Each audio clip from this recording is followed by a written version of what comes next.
YSR Congress party జిల్లా అధికార ప్రతినిధి పసుపులేటి సురేష్, జిల్లా జాయింట్ సెక్రటరీ వెలకచెర్ల గోపాలరెడ్డిలు తిరుపతి ప్రెస్ క్లబ్ లో మీడియా సమావేశంలో మాట్లాడారు. ఆ వివరాలు ఇప్పుడు చూద్దాం. నాయకులు అదే విధంగా బాబ్జీ, సునీల్, దుర్గా ప్రసాద్, అకుల్ యువజన విభాగం నుండి పాల్గొంటున్నారు. ముఖ్యంగా అధికారంలోకి వచ్చినటువంటి కూటమి ప్రభుత్వం ఎక్కడ కూడా ఏ రకమైనటువంటి మంచిని అభివృద్ధిని చేయకపోగా దానికి అనేక రకాలైనటువంటి కుంటి సాకులను చూపుతూ ప్రజలని నిలువున వంచడం చాలా బాధాకరమైనటువంటి విషయం. ప్రజలందరూ కూడా వాస్తవాలు తెలియాల్సినటువంటి అవసరం ఎంతైనా ఉంది. మరి గతంలో జగన్మోహన్ రెడ్డి గారు ముఖ్యమంత్రిగా గెలిచినప్పుడు గత అధికార ప్రభుత్వం తెలుగుదేశం పార్టీ ఖజానాలో మిగిల్చింది కేవలం 100 కోట్ల రూపాయలు మాత్రమే. తెలుగుదేశం పార్టీ అధికారం నుంచి దిగిపోయేటప్పుడు జగన్మోహన్ రెడ్డి గారు ముఖ్యమంత్రిగా బాధ్యతలు తీసుకునేటప్పుడు ఖజానాలో మిగిల్చింది కేవలం 100 కోట్ల రూపాయలు మాత్రమే.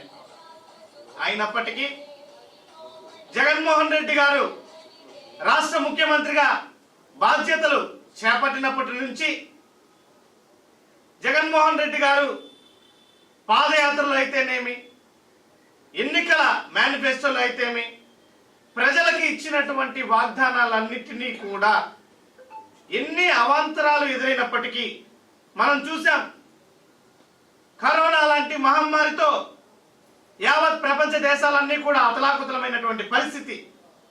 మరి అలాంటి గడ్డు కాలంలో కూడా ప్రజలందరికీ ఇచ్చినటువంటి వాగ్దానాలను తూచా తప్పకుండా ప్రజల గడప వద్దకు చేర్చినటువంటి ఘనత జగన్మోహన్ రెడ్డి గారిది. ఎక్కడ కూడా వెనకడుగేసినటువంటి పరిస్థితి వైఎస్ఆర్ కాంగ్రెస్ పార్టీ ప్రభుత్వం ఏనాడు చేయలేదు. మరీ ముఖ్యంగా రాష్ట్ర ముఖ్యమంత్రిగా బాధ్యతలు చేపట్టినప్పుడు జగన్మోహన్ రెడ్డి గారు ఈ అధికారం మనకు ప్రజలు ఇచ్చింది, ప్రజలు మనల్ని నమ్మి ఓట్లేసి మనల్ని గెలిపించారు, మనం ఇచ్చినటువంటి మేనిఫెస్టో మనకి ఒక ఖురాన్ లాంటిది, ఒక బైబిల్ లాంటిది, ఒక భగవద్గీత లాంటిది. ప్రతి చోట కూడా దీన్ని ప్రతి ఒక్కరూ కూడా తూచా తప్పకుండా పాటించి తీరాల్సిందే. ప్రజలకు ఇచ్చినటువంటి మాటలను వాగ్దానాలను మనం నిలబెట్టుకోవాలని చెప్పి ఘంటాపదంగా చెప్పి ఆ మాటను నిలబెట్టుకున్నటువంటి నాయకుడు జగన్మోహన్ రెడ్డి గారు. మరి ఈరోజు గత ఎలక్షన్లలో జగన్మోహన్ రెడ్డి గారు చేస్తున్నటువంటి సంక్షేమానికి మించినటువంటి సంక్షేమం, జగన్మోహన్ రెడ్డి చేస్తున్నటువంటి దానికి మించినటువంటి అభివృద్ధి, ఈ రాష్ట్రాన్ని సింగపూర్ చేస్తాం, ఈ రాష్ట్రాన్ని మలేషియా చేస్తాం, ఈ రాష్ట్రాన్ని జపాన్ చేస్తాం అని గొప్పలు చెప్పినటువంటి ఈ కూటమి ప్రభుత్వంలో చంద్రబాబు నాయుడు గారు, మరి ఇప్పుడు డిప్యూటీ సీఎంగా పదవి దక్కించుకున్నటువంటి పవన్ కళ్యాణ్ గారు, ఈ రెండు పార్టీలకు భుజం తట్టి ప్రోత్సహించినటువంటి భారతీయ జనతా పార్టీ ఈరోజు రాష్ట్రంలో వాళ్ళు ఇచ్చినటువంటి మాటల పైన నిలబడడంలో పూర్తిగా వైఫల్యం చెందారు. మరి మీరు ఆ రోజు 100 కోట్ల రూపాయలని ఖజానాలో మిగిలిస్తే మీకు అధికారం దక్కే నాటికి జగన్మోహన్ రెడ్డి గారు ఖజానాలో 5,000 కోట్ల రూపాయలను ఉంచారు. 100 కోట్లు పెట్టినటువంటి మీ ప్రభుత్వం, ఆ 100 కోట్లతో ప్రభుత్వాన్ని ప్రారంభించినటువంటి జగన్మోహన్ రెడ్డి గారు తూచా తప్పకుండా ప్రజల గడప వద్దకి సంక్షేమ పథకాలన్నింటినీ చేరిస్తే 5,000 కోట్లతో ప్రారంభమైనటువంటి ఈ కూటమి ప్రభుత్వం 8 నెలలు గడుస్తున్నప్పటికీ కూడా మీరిచ్చినటువంటి సూపర్ 6ల పైన ఎందుకు మీరు విఫలమవుతున్నారు? అందుకు చంద్రబాబు నాయుడు గారు చెప్పేటువంటి కారణాలు, రాష్ట్ర పరిస్థితి బాగోలేదు, రాష్ట్రంలో ఆదాయం పెరగాలి, వృద్ధి రేటు పెరగాలి, తలసరి ఆదాయం పెరగాలి, అప్పుడే నేను ఇచ్చినటువంటి 46 లక్షల మంది తల్లులకు తల్లికి వందనం అప్పుడు ఇవ్వగలుగుతాను, 86 లక్షల మంది రైతులకు అవసరమైనటువంటి రైతు భరోసా అప్పుడు ఇవ్వగలుగుతాను, ఉచిత బస్సు అప్పుడు ఇవ్వగలుగుతాను, నిరుద్యోగ వృద్ధి అప్పుడు ఇవ్వగలుగుతాను అని ఈరోజు కాకమ్మ కథలు చెప్తున్నారు. ఎంతవరకు ఇది న్యాయం అని చెప్పి మేము ప్రశ్నిస్తున్నాం. మరి ఎలక్షన్లో హామీ ఇచ్చేటప్పుడు రాష్ట్ర ఆదాయం సరిగ్గా లేదని 40 ఇయర్స్ ఇండస్ట్రీ చంద్రబాబు నాయుడు గారికి తెలియదా? రాష్ట్రంలో వృద్ధి రేటు సరిగా లేదని ఎలక్షన్ల సమయంలో హామీ ఇచ్చేటప్పుడు చంద్రబాబు నాయుడు గారికి తెలియదా? రాష్ట్రంలో తలసరి ఆదాయం సరిగా లేదని ఎలక్షన్లలో హామీ ఇచ్చేటప్పుడు చంద్రబాబు నాయుడు గారికి తెలియదా అని అడుగుతున్నాం.